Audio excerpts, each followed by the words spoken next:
This video is to empower you with the keys to make sure that you're saying no to the things you say no and saying yes to the things that you need to say yes to.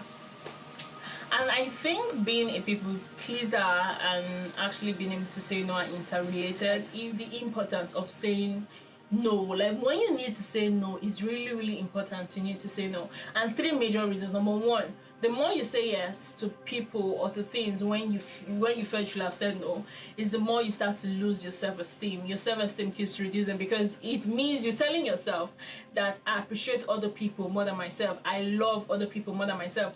And what that is going to do to you is that physically, mentally, emotionally, you're going to start to value other people. And since you're with yourself 24 hours of every single day of your life, you start to gradually harbor more negative thoughts, negative feelings towards yourself. Because saying yes is a big responsibility. So when you say yes, make sure you're saying yes to the things that you accept personal responsibility for, the things that you know that, okay, if I say yes to it, I'm going to. And that's why I love my mom. Like, if my mom might do something, she will tell you I might do it or no, so that in case she does it, like in case she thinks about it or she does it, then she's responsible for it. My mom is the kind of person that she takes personal responsibility for her actions. So if she's telling you yes, she means I'm going to come true for you. If she's telling you no, if she's telling you maybe, let me think about it.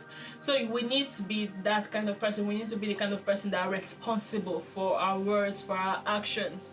And the number three importance of saying no is actually to avoid depression.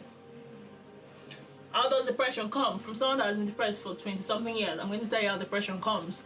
Depression comes from number one, you start to feel neglected, so you start to do too much alone time, when for most of the alone time you're being negative, you're being down on yourself. And then it's going to start to increase your stress levels. Then you will not want to hang out with people because you know they might ask you to do something that you don't want to do, so you start to avoid people's complaint, and yeah, you lose your sense of well-being, and depression. So these three things are why you need to really consider yourself. Even if you're someone that you don't think you're a people's pleaser, even if you're someone you think you're comfortable with saying yes, make sure you look at the 10 signs. So number one example is feeling the need to encourage others by putting yourself down, or feeling the need to allow other people to put you down so that they can feel good about yourself. Now the second I kept here is feeling personally responsible of how people feel when you say no. Now I actually wrote this down because I had to think of what I used to experience, so I'll keep referring to my book for these 10 signs. So now when you feel responsible for how people feel when you tell them no, even when you know you're in the right to have said no, I think you need to. This is really important for you because I've been through it myself. And then number three is feel the need to apologize often, even when you've done nothing wrong or because someone smote this out to you. Now if you feel the need to apologize often, it's actually a sign you're a people pleaser, because you just want them to always be happy, and that's not possible. So make sure. And then because you want them to be happy, you're saying yes instead of no, you need to learn how to say no too. So that's number three. Number four is unwilling to do anything to make someone happy, even when it's their own fault. Like willing to do anything to make someone happy even when it's their own fault. Number five, I wrote you want everyone to be happy with you. Number six, I wrote allow others. Okay, I wrote cover up others people's mistake because they asked you to. I've actually been asked to do this several times, but now I actually stand up for myself and tell my friends, no, you have to take responsibility. You did it, take responsibility. But what I used to do before is when my friends or people make mistake, I cover it because I have a other skin, so I tend to own up that I did it, so that whatever punishment it is, I serve it instead of them. So that's actually a sign. Then number seven was I wanted to feel accepted. And it depends. Every human being wants to feel the need of acceptance. You want to feel everybody accepts you. But when because of the need to feel accepted, you're now putting yourself in compromising situations. I'm going to attach a video, and it's saying the twist the golden rule, which is about loving yourself the same as other people. I made a video on this specifically, so make sure that you click on the link and you go and check out the video. I also said when you fear rejection / live based on the opinions of others because you don't want to disappoint them. Now, the 10th sign that you might be a people pleaser or you might find it difficult to say no is when you often feel like a doormat. I think the thing is, if you've ever been a people's pleaser, you know it. Like, if you've ever felt the need that you wanted to say no and you said yes, you know it. Like, these are the signs to just make sure that you're accepting what you're going through, because accepting it and acknowledging it is actually the first part to success. So I just gave you these 10 signs to make sure that you acknowledge it and you recognize it.